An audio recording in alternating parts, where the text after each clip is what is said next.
sophomore attackman. Told you if you'd open up with a comment on today's game? One heck of a lacrosse game. Two teams out there that were going blow for blow out there. And as I just told the guys in the locker room, nobody is in this business to lose. But I'm awfully proud of their effort. Coach Bresci's got one heck of a lacrosse team. They got some size, they got some speed, they got some big wins. And our guys, they just went punch for punch. And I'm awfully proud of their effort. I'm not proud of the result, but I'm awfully proud of their effort. And we'll get back at it tomorrow off. We'll get back at it. We've got two huge conference wins, but we'll take something positive from this loss. Again, we're not in this to lose, but I'm awfully proud of my guys and the way they showed up today. Talk about the lack of possessions that you guys had off those face-offs in the fourth quarter and how much that contributed. Yeah, they got. I mean, the face-off stats are 14 for 24 in their favor. I thought John Antonotti's did a great job for us. I really did.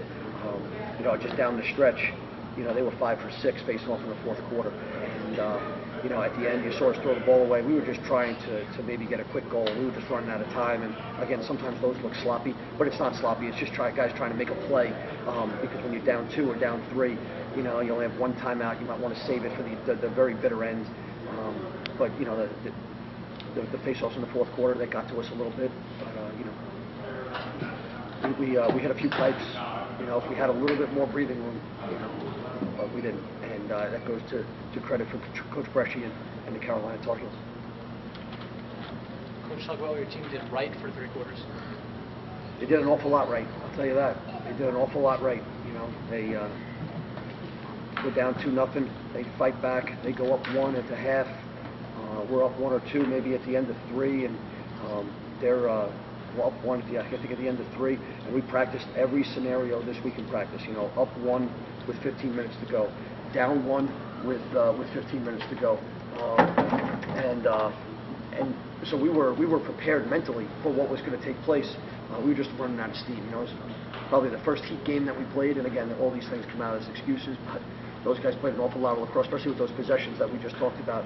Our D-middies were out there for a long period of time, and they wore us down. They wore us down, and we needed a little bit more of a buffer to come out with the W. Andrew, talk about your performance, 14 saves, including 6 in the first quarter when it seemed like UNC came out on fire and your team was kind of just trying to hang on. Yeah, I mean, I knew that these guys were deep and they had a lot of shooters. These guys put up some big numbers, and it's not just 4 or 5 of them. They got guys on the bench that they put in that do the same thing. These are all guys that would start in any school anywhere across the country. So we knew that they were going to be deep. I knew they were going to shoot a lot.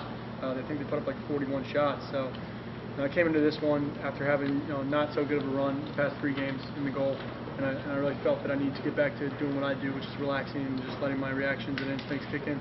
So for me, I thought there was a couple I should have had like usual, but I'm proud of the defense. I thought they fought hard. There was a lot of possession time.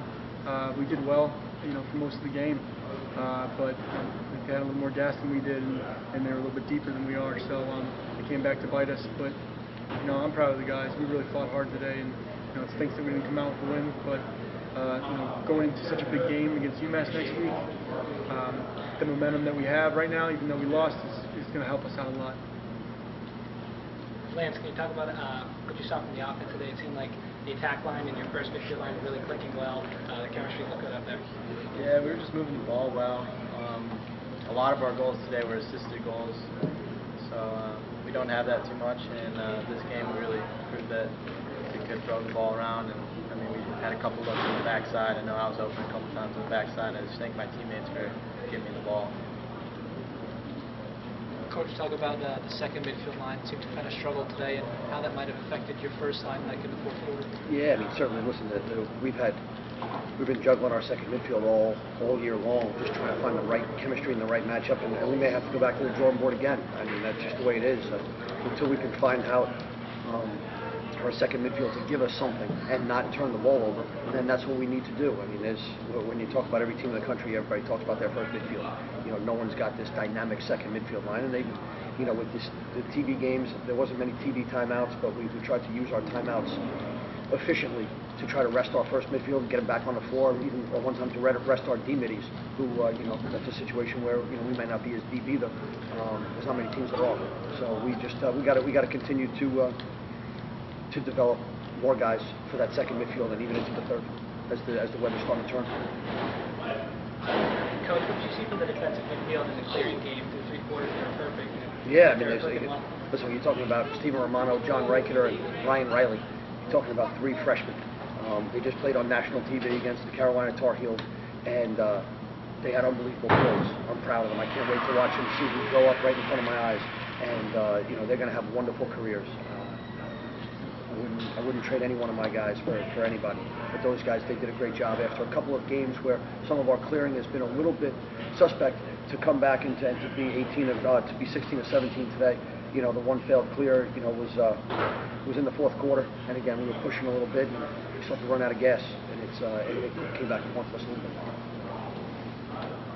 Coach, what did you see in the ground ball game? They had the big edge, and even on some of the face-offs, the 50-50s, it seemed like they were coming up with it.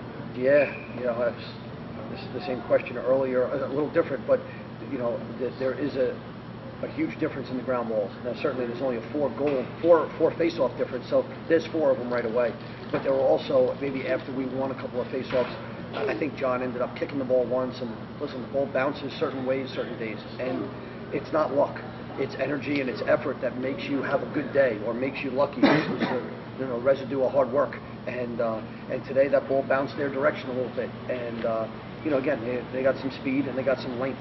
When you hear about some NBA teams that they play long, there's some wingspans out there, and it takes us a little while to get away from some of those wingspans, but we don't shy away, and it just showed that we are coming along, and these guys, I'm awfully proud of them.